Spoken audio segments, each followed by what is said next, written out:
Welcome to the Alternative Healers Coffee Chat. We are Victoria and Janelle Mulligan. And the purpose of the podcast is to introduce or reacquaint listeners to healing modalities that may help them feel more in tune with themselves and empower them with their healing journey. And today we have an amazing, beautiful soul, Tony Dan. And my goodness, I don't even know where to start because his energy is super amazing. I had the pleasure of knowing Tony for a few years now. And as a healer and going through a spiritual awakening, I got the opportunity to really connect with him on an energetic level. And it was one of the most beautiful experience that I have with one of the spirits that I work that also works with Tony. So it was amazing.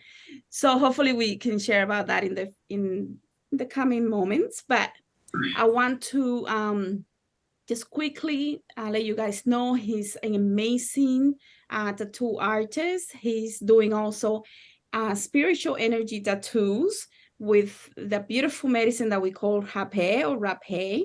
And he's also serving with other shamans in the Bay Area, serving different plant medicines, sacred plant medicines. Welcome so much. Thank you for being here. We're so grateful. Tony, Pleasure. you want to give us a quick, go ahead. Yeah, so I've been working with plant medicine for about 2 years. And the two plants are Ayahuasca and Rapeh. Those two has changed my life. It has brought me so much joy and gratitude to everything. And, I'm ready to be an open book for whatever you guys would like to ask me. A little dangerous. Yeah. I'm not scared, man. I love it. So give us your background so those listeners can tap into your energy. Were you parents born? Where you from? My parents were born both in Vietnam, and they immigrated over here during the Vietnam War. I was born in the United States, and it's so funny because my family has always been spiritually connected to the other side. So when I drank medicine for the first time and all the guys were like, yo, we're here. I was like, I knew it. You know what I mean? Because Yes. You believe in it, but then you don't really see it or feel it in that capacity. And once you feel it and you understand it, you're just like, wow, let's see what the universe has to offer. It's real, and yeah. I love it. So tell us about what I know you mentioned before we started recording that you had situations with sleep paralysis. Would you like to share some of that for those that are listening? I had sleep paralysis my whole entire life. In Vietnamese, it's called madea, which literally translates to ghosts putting pressure on you. And growing up, I would have sleep paralysis, and I would see a lot of shadow figures. I would see things that are not normal, and I would always try to break free. And can't scream. The typical things with sleep paralysis. Mm-hmm. And there was one experience that scared the shit out of me. Am I allowed to cuss or no? No cussing. Please. No, go ahead. I'm good with it. Okay. I have a potty mouth. Sometimes I forget.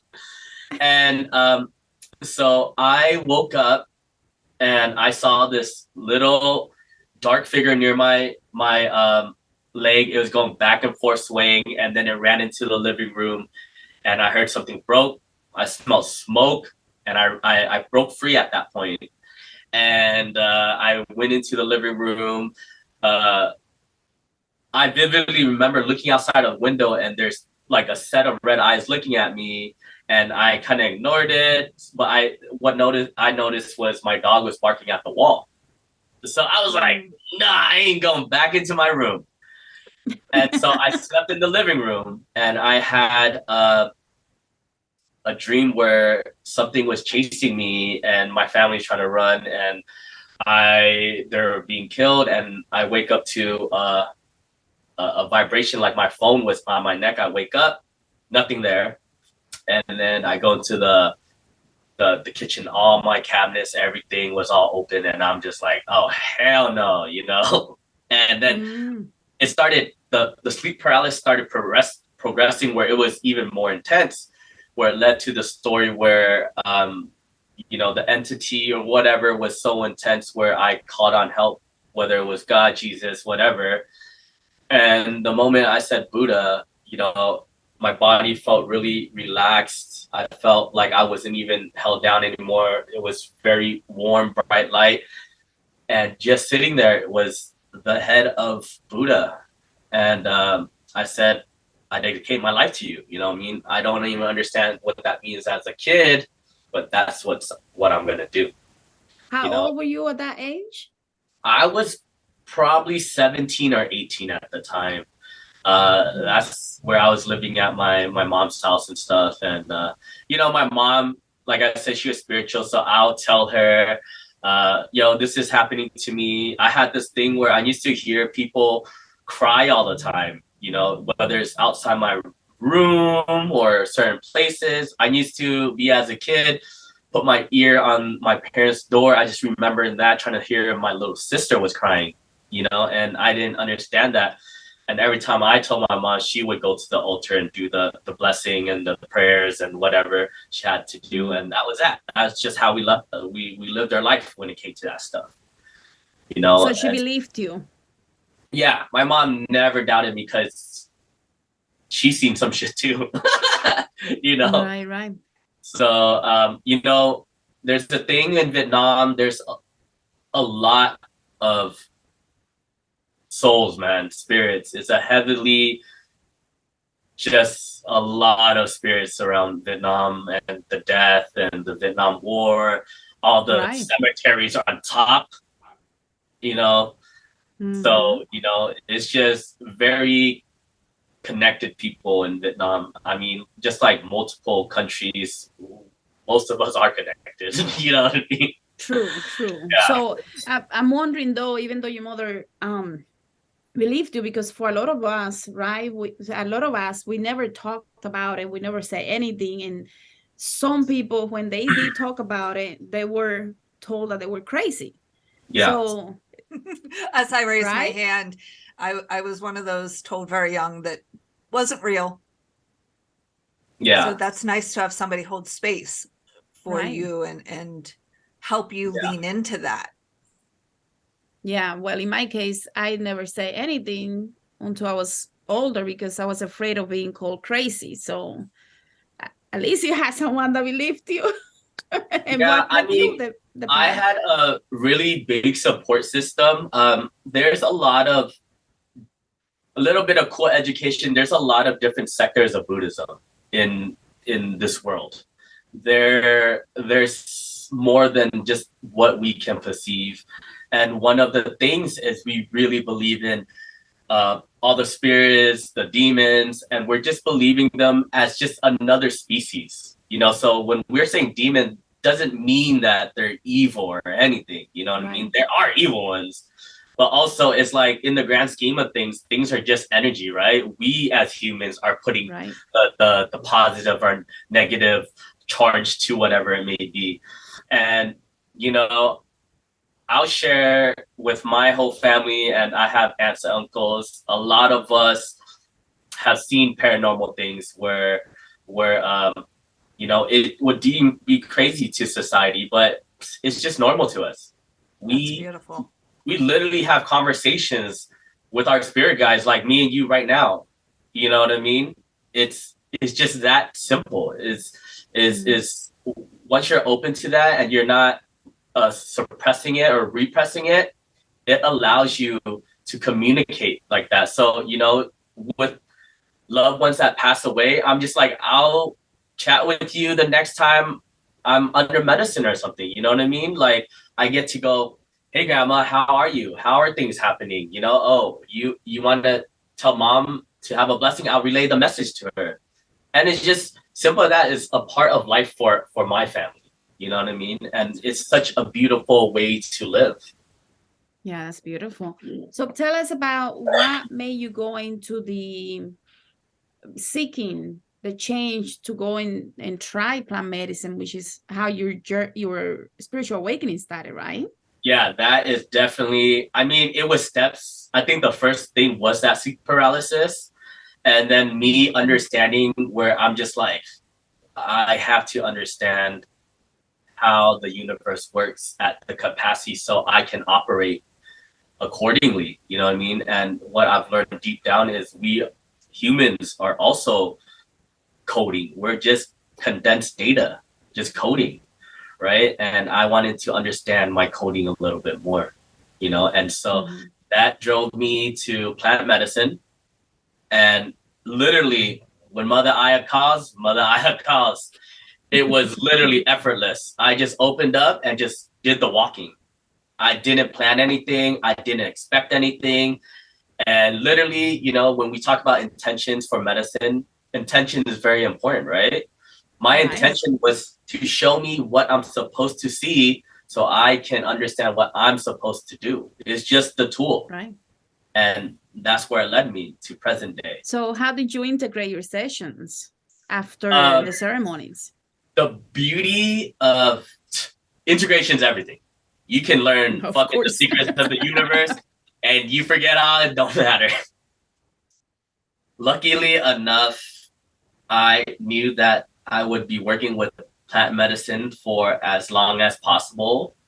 And me and the facilitators and my community, I literally integrate every day.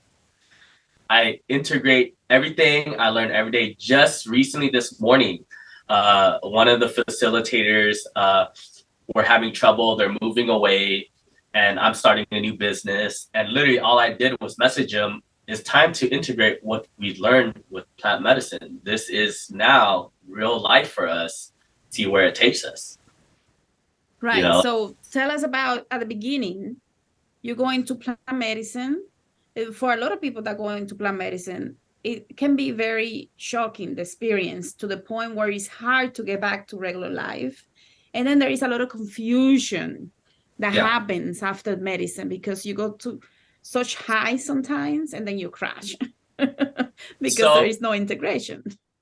From me working with plant medicine myself and facilitating and having a lot of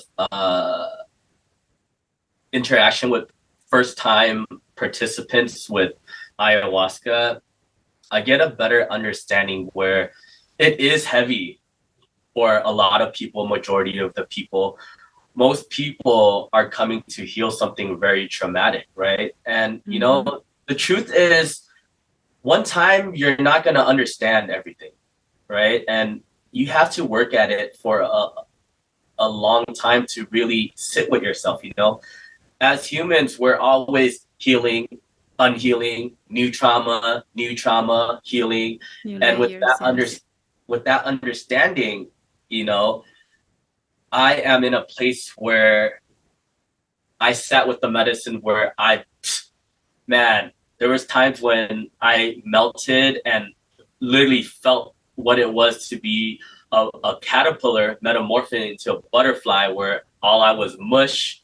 I was going through some crazy shit to understand who I was, what I'm doing, why I'm here. You know, a lot of times people talk about, the ego death, you know? And yes, it's never gonna die, right? It always comes back, but that helps you become who you are, you know? And now working with who I am and with my ego, it has helped me understand it a lot more, because it's going to be very difficult for someone their first time to understand, even when they have the ego death and they're like, I'm one with the universe, I'm God, I'm this and that. And it's true, but we still got to wipe our ass, right? We still got to clean our dishes. And, you know, like, what helps me ground is these little things, you know what I mean? Like, guess what? I still got to pump gas in my car. I still got to take kids to school. I don't have any kids, but but you know, these things bring me back to reality. Like, yes, I understand that there's all of this out there, but guess what? We are human and we are still bound by these laws of reality, right? Because you can go and do all of that, but then guess what? Eventually that's not sustainable if you don't have the right foundation as being a human. Mm-hmm. Yeah, and I like that because a lot of people go to plant medicine, or they go and do, they come do a session and they think it's magic. One session and that's it. Like, I'm going to be perfect. Everything is going to be amazing within one session. Yeah. Same thing happens in the plant community where people go to a ceremony and then they're like, it didn't work. It didn't work because I'm not perfect. I'm no cure. Yeah. I talk with a lot of my very close friends as well. A lot of them are, they're like, okay, I don't need ayahuasca because my life is perfect. And I think I have nothing to heal when I'm perfect. If you feel that way, power to you. You know what I mean? Because again, medicine is just a tool. It's not for everyone, And if you're called to it, understand that it's just a tool to show you what you need to work on. Whether you're healed or not, is not magical. It is, but it's not. Right. Exactly. Yeah. And in terms of the nonprofit, I know you mentioned that you have a nonprofit. Would you like to share more about that? Yes. Seniors Fight Back started because there was an increase in attack on elderly Asians. And I just formed a team. We were literally, most of us met through Instagram, and I was just messaging, forwarding, and this is how I knew things worked very differently, because when I have this scary thing where when I manifest, it happens like in real time, and it's super terrifying, but it's cool at the same time. So how I view business and all of these things, it's just another form of energy, right? They are their own energy. So Seniors Fight Back is its own organism. It literally, oh, we need a Laura, Laura shows up. Oh, we need CPA, CPA shows up. Oh, we need a trainer, trainer shows up. Like, it's just calling whatever it needs to self-sustain, and that's how I see the organization. Like, yes, we have the main moving parts, and these are the energy compelled to operate, but really it was what society needed, and it just manifested, and I just created a vessel for it to do its thing. And then now I'm very hands off. I don't do anything. Yeah. That's beautiful. So in terms of the work that you're doing, because I know that you're also helping people, you're a healer. So, and I know that you're doing a lot of amazing work. Tell us more about that experience. How does it come to the point where you know that you're ready to start doing energy work on others? So, a lot of people come to me and they ask me what kind of work. When I say energy work, it's such a loose term because, I really don't know what to call it, because, it's not Reiki, it's not anything I've experienced. So I'll just share it with you, super simple. Now, present day, when I drink medicine, I let the medicine connect. And when I connect, my whole body is vibrating, is literally flowing with energy. And when I touch somebody, it creates an interaction. Our skin is a very powerful organ, right? And, it protects from energies that we have no clue. It protects from bacteria, it protects from everything. But also it's so intelligent where once it feels the energy that is positive, it lets it through easy. Mm-hmm. So the moment I touch someone when I'm under medicine, their body just literally pulls me to where it needs the healing. And literally I work on them. It's physical touch. There's no hovering. It's straight connecting to the heart, the throat, the mind, the stomach, wherever. I've had some crazy experiences where people were witnessing facilitators and they're just like, what the hell is happening? And I become a backseat driver when I'm under medicine. I turn off my brain. The energy is very is very it's just for you. So if I'm working on you, the energy coming is for you. It's not a universal energy. It's whatever needs. Yeah. So it's very individual. Like if you're in a ceremony, you're not doing the whole group. You're going specifically targeting a specific person.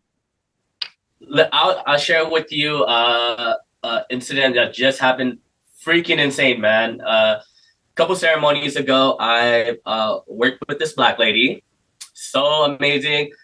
All I did was, so how it starts is I started understanding each part of my hand creates different energies.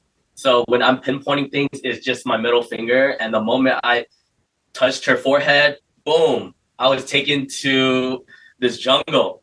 Her ancestors were literally hunting. They take a break, they see me, and I sit there just in awe, like this is really happening, right? And I get to experience the universe operating in a different aspect through this lady. Mm-hmm. And then out of nowhere, she's like, what's coming through? I'm just blurting out whatever I hear or feel. And I go, your grandma's trying to come through. This is random. And I started laughing because it was the craziest thing because I was like, she's just showing me a bunch of potatoes. And dude, we both crack up. All her grandma talks about is eating potatoes. That's all she does. And so I'm just like, dude, this is unreal, right? Like I can't even experiencing what's going on, you know? And then, another instant, same thing. I connected with the lady. I see a river. I see people fishing. They're showing me how they fish. And this lady started kind of like crying. And she goes, my family is from a fishing village. And I'm just like, I don't know what's going on. Because one thing, I'm just doing the energy work. I don't see what's going on. But a bunch of stuff is activating in the person I'm working. It's just unreal, man. So wild. And I just can't explain it. It's just the most beautiful experience. Well, I think part of the journey as we go through the healing process, we awake. First, we're in pain, right? We're going through that transition point. We awake, we start working. I remember you, I don't remember what you call it in Vietnamese, but I don't know, the mother of Jesus. What would be the name? So she is this deity. We also call her female Buddha. She is here for compassion. It's Kui Yan in Chinese, and then Mei Wang Nam in Chinese. And she comes to me all the time just to check up, like kind of being nosy. But she's man, I also dedicate my life to her. She has helped my family from the beginning. You know, well, I didn't know that at the time when we connected. Yeah, when she came through. That was a very crazy experience. Yeah, I would love to share that experience. So Mei Wang Nam is a bodhisattva, also known as the female Buddha in Buddhism, and she vowed to have compassion for everyone. And she is known to have this white dress, and she holds this bottle that pours water. It's like compassion, right? And then as I was talking to Victoria, she starts like gagging or something, and I'm like, what's going on? And then she's telling me someone's trying to come through, and she described it to me, and I'm just like, no, I know who it is, you know what I mean? And my wife was there, and my wife, she's super connected. So she didn't even bat an eye. And I was just like, yo, this is so unreal right now. And that's her entering Victoria. And it was a beautiful, that was just things lining up even more. And was at that point were you working with her already? With this deity? So I've always worked with her. She always guided my family. There was one point that was unreal. It was a Sunday. I was doing my work in the hammock, and my friend Riva, her dog had just developed cancer, and she was like an ayahuasca dog, dude. She was amazing, amazing, and she was about to go, and I saw Daisy Spirit, and I was talking to Daisy, and I was like, "Hey, Daisy, it's finally we get to meet as souls and not dog and human." And right then and there, Mewangam showed up, and I'm trying to introduce the dog to her, and just imagine a million lightning bolts hitting you, and you're not hurting, but you literally are incoherent. And I am introducing Daisy to Mewangam, and the transaction is literally ridiculous. And Riva and my friend Hai is watching, and it's funny because I'm like shaking and all this crazy shit, and they don't bat an eye because they know what's happening, and they're just crying, because we get to, send Daisy off to someone that cares. And, after the transaction, I come back, I hit my baseline, and she just goes, "Daisy's gonna be living with me." And then I see her take a break. The skies are clear. She's fucking huge in the sky, and I get out of my hammock and I yell out, "Sunday fucking fun day!" And everyone's under medicine outside, and everyone goes, "Ah!" And I'm just crying, just looking up at the sky, and she's like, "Fuck it, I'm chilling here right now." You know what I mean? And that was something I'll never forget. That's beautiful. And crazy too. Yeah. It was so good. But I believe when that energy came through, it was more about making sure that you knew to take this seriously. Because I remember feeling that energy like a mother, like, doing what you're supposed to be doing. Yeah. And it was good because I took that into a lot of consideration. This energy work, I had to work with it a lot. There was times when I was new to it. I would get really tired, burnt out, sick. I didn't know what the fuck's going on. And then there's multiple times when I had to sit down with the medicine and ask if I'm okay. And then wait, were you getting sick and tired? Were you doing too much, too fast? When I go to work, it don't stop. I'm running like 8-hour sessions. Next person, next person, next person. And the thing is, there's no breaks, because when the energy's turned on, there's no breaks, bro. They don't wait for you. You know what I mean? One time I asked Buddha for a break, and the dude never came back. I was like, "Oh yeah, I guess work is done then." You know what I mean? But yeah, I had to sit and really figure out this energy work, because it's alchemy, right? I'm trading my energy, healing people, and technically I'm not getting anything in return. So it's taking something from me, and my trade-off is I get to heal somebody, And so, but for those listening, I want to be clear. When you say that you don't get a break, if we're talking about the moment that we go into trance, it doesn't stop until it ends, because a lot of people are going to be confused, like, what do you mean you don't get a break? What we're saying is, once we go into trance, or once we start a specific session or something, we don't stop until it's finished, until that energy is done doing and coming through you to assist those that need the help. Yeah, so I have a team with me when I go into that trance. Literally, I'm out of commission. I'm talking so fast. I'm communicating so fast. They pour water in my mouth. They adjust my blankets. Whatever, is nonstop working. It's like I go into ultra state. My body's in the flow state. I don't feel anything. It just feels like I'm light. I don't even understand. Just glowing light. That's how I feel. And going back to the energy work, just recently, maybe in the last 3 months, I sat with the medicine. I go, what do I do with this energy? Am I allowed to do the energy work? What am I allowed to do? What I'm not allowed to do?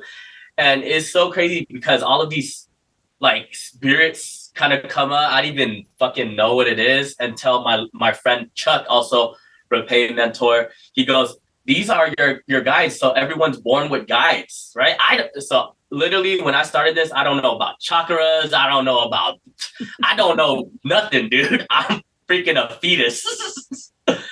And it was so crazy. So they go, like, the guys, I guess, take on your personality, or actually you take on their personality, right?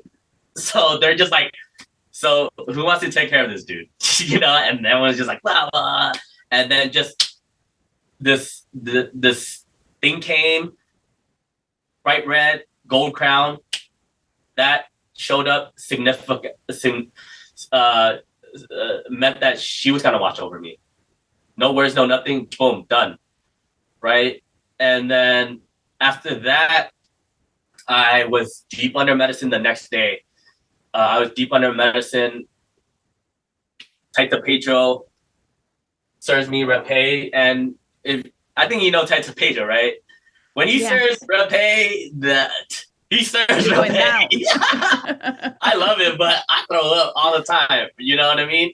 And so this is a tepi from Peru, given by my friend Courtney, the organizer of Hummingbird Church, the one that I run with. He serves me with this under medicine, and literally, I just let it consume me. My eyes get really heavy, and I'm transported to a temple, all gold. And I go, what the hell is this? I look at my body, it's all gold, everything. And the temple door opens and this bright light comes out. It's like the halos that you see on Jesus and stuff. And it goes to that. It goes, surprise, it's me, God. Right? I'm like, oh, snaps, right? And so literally it gives me the green light to do the energy work. And I'm protected. And what I started learning is, you know, Buddha has the halo, Jesus has a halo, Shiva has this halo. That's just the source. So that's just God. Yep. And I'm just like, wow. So my new take on life, my new motto is God guides and Buddha teaches. You know, that's how I accept my energy work and let the universe guide.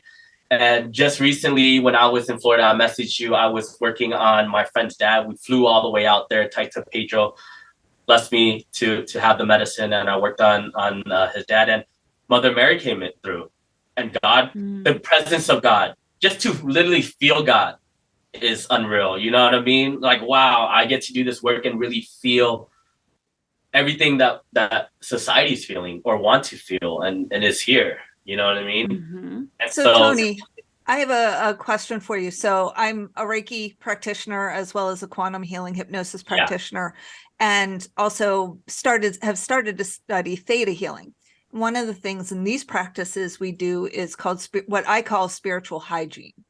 Yeah. It's the grounding, the cleansing, the shielding. Do you have any type of spiritual hygiene practice that you have done to help start protecting your energy? So yes and no, right? So I understand a lot of people use this chants, use the sage, use the kapal. I do use sage. I use kapal. You know, I use Florida water. I use all these, but it protects on a certain level. But on the level that I'm doing the energy work at, I call in my spirit guides before I do the work. So I don't do any type of chants or nothing. I go, hey, I'm about to do the work. Protect me. And I just go do the work. I can relate to that. I do something similar before quantum healing sessions. Yeah. The other question, and it just like jumped out of my head. I know Victoria and I have talked about it as healers as well. We at least have talked about seeing ourselves as facilitators and guides, and kind of as a transmutation for a lot of energy. And it sounds like you're kind of doing a combination. Have you considered it as a transmutation from source to healing somebody, or how is that looking Yes. for you? So when I sat with the medicine, literally, I started understanding, the way I look, how I feel, all of this was already manifested before I was born. So it's like, some people's like, oh, I don't like how I look. Well, you kind of chose this, and if I was any different body type, if my mind was operating different, I couldn't do the work that I do, because a lot of energy comes through and it feels insane, right? And I'm glad that my body can contain it. When I was under medicine, it goes, hey, you are able to transmute this raw energy from the universe, and you get to transmute it into something where human bodies are able to take without blowing up. So I'm just a glorified generator. And, when people sit with my aura, or when I come into a room, people feel it. And it just is just good. I don't know how to explain it. No, and I understand, Tony, and I think I want to give a quick overview. So in 21 divisions, we do this type of work. We call it horses of the mysteries, and the horses of the mysteries, these energies come through us to assist and heal. And when they're done, we are exhausted sometimes for days, because it's a lot of work, and magical things happen, healing happens. But we, before we're born, agreed to give our body in exchange for these things to come through, these energies that are very multi-thousand frequency energy coming through you, to the point that you're gone, and they do what they need to do. We can also understand what they're doing, because some of us don't lose 100% consciousness, so we can still learn, so that it can get to the point where we don't have to allow full access, just some access, so that we don't sacrifice so much of the body. So I think what Janelle is saying, maybe eventually it may get to that point where you can have some relief. But I completely understand you, because I went through the same thing at the beginning, where I was out of commission for days after doing some of those channeling sessions and healing people, because it was so much on the body. So before, when I do energy work, I'm not done, my arms, everything's sore. Everything's done. Now, after all of the counseling, energy work, nothing hurts. I just eat like fucking 10 pounds of food. I go to sleep and I'm good. Nothing happened. But That's see, beautiful. it took so many steps to get there. It's like, oh no, it just doesn't happen overnight, Right. Yeah. It takes a lot of time, and I mean, just processing what is happening to the body it can take years. Yeah. Any questions, Janelle? How are we doing on time? We have a few more minutes, so we should probably start wrapping up. Okay. Cool. So tell us, Tony, the way that you want people to reach out if they want it. There are millions of people out there going through spiritual journeys, feeling lost, feeling alone, feeling like, oh my God, why am I here? You went through this. If anybody wants to reach out to you or follow you somehow, how can they do that? You can follow me on my Instagram, Tony Dang Tattoos. That's my main Instagram. Literally, you can reach me or find me everywhere in the internet. It's an open book. I'm happy to help anyone. I'll show you a path for you, but again, just a tool. I'm not gonna tell you how to live it, how to do it, what to do. You do it on your own, because that's the journey, right? We are here to do this shit on ourselves. Whether we have a significant other, is still a solo journey with a bunch of cool shit on the side. Yep. And I have plenty of friends that ask me, and now they are in such a beautiful place. They're helping with ceremony, they're helping with themselves, they're helping others. And I realize I get to be a part of everything. like all we are, like this whole conversation is just beautiful. You know, we are energies we had never even met physically.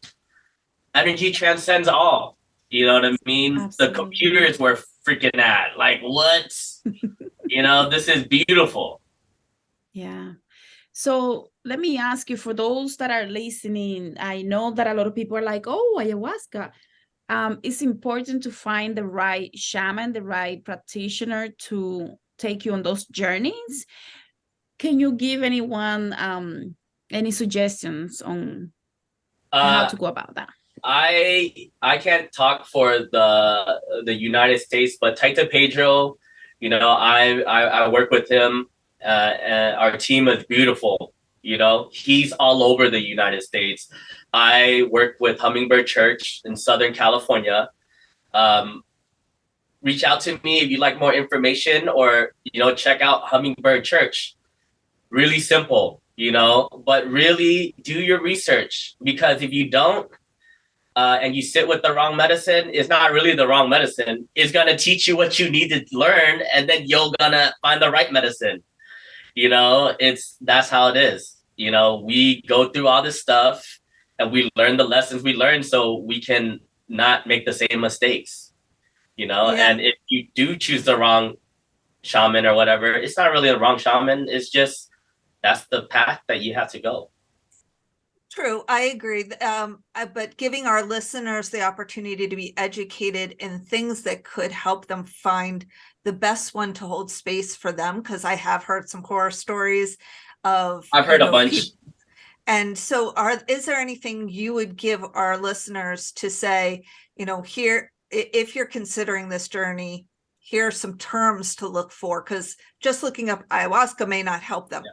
Is there things that they should, when they're reading a bio, that you think is really important for them to say, okay, that's a good shaman because they have experienced, you know, or, oh, they're not going to hold space for me. They're just going to give me the drug and kind of send me on my way. Yeah, I would first like to say that the medicine is very intuitive. So for people Yelping and YouTubing all these experiences, that's not what you're going to experience. You know what I mean? It's such an intuitive medicine. It is catered for you individually. You know, when you are doing your research, please look at reviews, multiple resources. You know, of course, you know, there's always going to be bad and good, you know, and you have to listen to your gut, your sixth sense. What is right for you? You know what I mean? Because how I see plant medicine and the people that serve it is it's just plant medicine. Mother Aya is drawing you to the medicine. Everyone serves it differently. Everyone's energy is different. Agreed. So I sit with medicine, never comparing medicine. I sit with this person, I enjoy that. I sit with this person, I enjoy this person for what it is. I don't ever compare medicine. So it sounds like kind of two things. One, like you mentioned earlier, intention. The person going in to experience the medicine, having a shaman that helps set their intention and expectations reasonably, and to have you know an expectation or little to no expectation of what is going to in fact come out of the experience. Yes. Is that okay? Yes, wonderful. Completely. Yeah. Yeah, and it's last words is beautiful. If you just don't have any expectations, if you're there to heal, it will heal. You know, you just have to let it do its thing. Agreed. And we seem to have lost Victoria, so excuse me while I text her and see if she can rejoin before we close out our wonderful conversation. So I apologize. Obviously, no problem. I had such a good time. Exactly. And obviously, for some reason, our guides are like, okay, you two need to have a little bit of a conversation. Yes, it's always perfect. Right? Exactly. Yep. That's one thing with the quantum healing, you know, and part of my induction and the interview is, hey, if we lose connection, it's not a problem. It's part of the process. You know, our teams, for whatever reason, have decided we need a break, or our energy was just way too powerful. Can you share with me what the quantum healing thing is? I've never really heard about it. I've heard people talk about it, but I really don't understand what that is. So quantum healing hypnosis technique was originally founded by Dolores Cannon. It's originally was founded more as a past life regression technique. One of her students founded or took it to the next level, and that's what I studied, called Beyond Quantum Healing, which allows you to bring other modalities into a trance session. So I'm able to do Reiki. You're able to, bring in other strengths that you have to the session versus following a very strict protocol. And it is taking your clients into a trance state with their specific intention of either exploring past lives, other lives, dimensions, higher selves, their teams, going to source to get healing. And we're about to get Victoria back.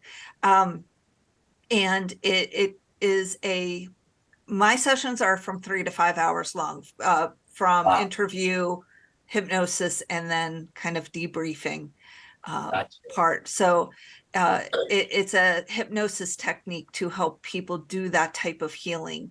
And it also, what I am finding, it allows people to explore the astral plane in kind of a guided way, and helps them show it that they in fact can do it. Because so many people are like, oh, I'm not psychic, I don't have these abilities, I don't know how to get there.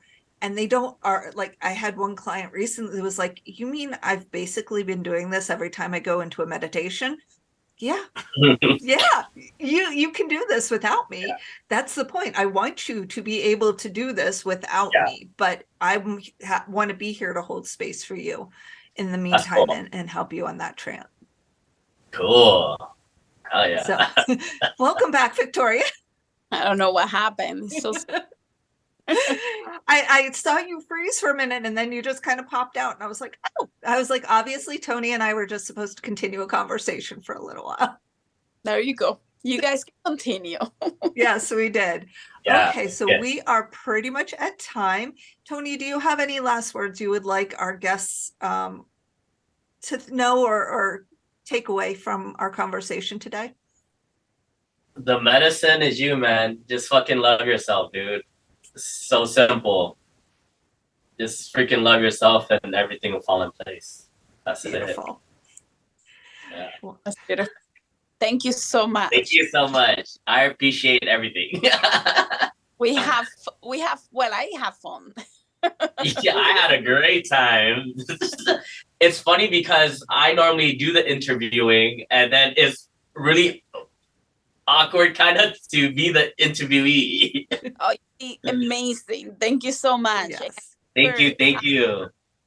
Janel, do you have anything else, or are we? I think we are good. We just have to ask our listeners to like, follow, and share us, and subscribe to our channels. We are going to be out on all podcast channels and on YouTube. So we look forward to seeing you in 2 more weeks. Beautiful. Thank you so much. Wonderful. Thank you.